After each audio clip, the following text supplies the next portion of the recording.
প্রিয় দর্শকরা, দর্শক বন্ধুরা, সবাইকে নমস্কার। জয় যিশু। বন্ধুরা, এই ভিডিওটা একবার দেখুন। रावण का संहार किया, इस युग में 100 रावण, फिर राम ने अवतार लिया। शंखनाद है शस्त्र उठा कर आह्वान, रण क्षेत्र तेरा चहूं और व्यूह में तू है घिरा बना लाल धरा, तू शौर्य दिखा भेष बदल नर का रावण, है लांग रहा लक्ष्मण रेखा। हर युग में लुटती सीता नहीं, है राम तेरा रास्ता। আপনারা সবাই রাজস্থানের ঘটনার কথা শুনেছেন, যে রাজস্থানে 13 বছরের একটি বাচ্চা মেয়েকে 32 জন মানুষ মিলে মেয়েটিকে রেপ করেছে। কেউ কাকার বয়সী, কেউ বাবার বয়সী, জেঠুর বয়সীকে 32 জন মিলে রেপ করেছে। রাজস্থানের পুলিশ প্রশাসন অ্যাকশন নিয়েছে, মাত্র একদিনের মধ্যে অ্যাকশন নিয়েছে, অপরাধীদের ধরেছে, গ্রেপ্তার করেছে।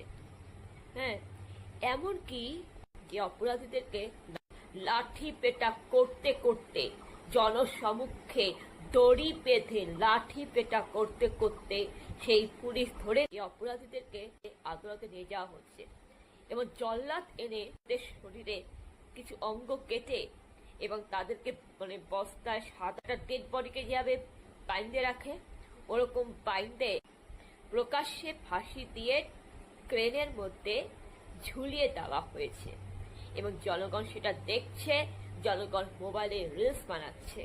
এই ঘটনা আমি খুব খুশি, এবং আমি রাজস্থানের পুলিশ প্রশাসনকে আমি স্যালুট করি। রাজস্থানের সেই আইন আদালতকে আমি স্যালুট করি। মেয়েটির পরিবারকে ন্যায় বিচার দিয়েছে, জাস্টিস দিয়েছে, এবং অপরাধীদের বিরুদ্ধে লিগ্যাল অ্যাকশন নিয়েছে। আমাদের পশ্চিমবঙ্গে কামোদিনী, আরজিকর, বারুইপুরের ঘটনা, ধূপগুড়ির ঘটনা, প্রত্যেকটা পশ্চিমবঙ্গে যত নারী নির্যাতন হয়েছে, প্রত্যেকটা কেসে আমি এই রাজস্থানের মতন সেই আইন, সেই জাস্টিস দেখতে চাই, যেখানে অপরাধীদের ওই রাজস্থানের মতন কোমরে দড়ি বেঁধে লাঠি পেটা করতে করতে সেই জনসমক্ষে পাবলিকলি শরীরে কিছু অঙ্গ কেটে ফাঁসিতে ঝুলিয়ে দেওয়া হবে, এবং ক্রেনের মধ্যে ঝুলবে ফাঁসি। এইটা আমি দেখতে চাই।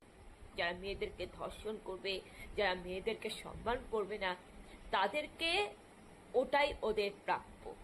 অপরাধীদেরকে এরকমই শাস্তি দেওয়া উচিত।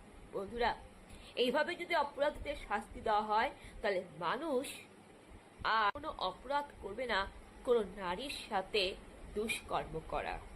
সমাজে ক্রাইম, অন্যায় বন্ধ হবে। অপরাধী অপরাধী, আর যারা অপরাধীকে সমর্থন করে তাদেরকেও লাঠি পেটা চাবুকের বাড়ি মারা হোক।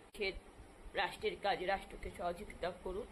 এবং তাও তো এই বর্তমান মুখ্যমন্ত্রী তো অ্যাকশন নিয়েছে, এবার তো পুলিশের মেরুদণ্ড সোজা হচ্ছে, পুলিশ অপরাধীদের গ্রেপ্তার করছে। বন্ধুরা, আমি মহিষাসুর বধের সময় তো আমি জন্মাইনি, যখন রাবণ বধ হচ্ছিল তখন জন্মাইনি, কিন্তু বর্তমানে বন্ধুরা দশমী আর দশেরা আসার আগেই আমি একদম লাইভ রাবণ বধ দেখলাম, অসুর নিধন দেখলাম রাজস্থানে, এবং পশ্চিমবঙ্গে একজন রাবণ বধ দেখলাম। এইভাবে প্রত্যেকটা রাবণদের এইভাবে বধ করা হোক। আপনাদের সবাইকে নমস্কার। জয় যিশু।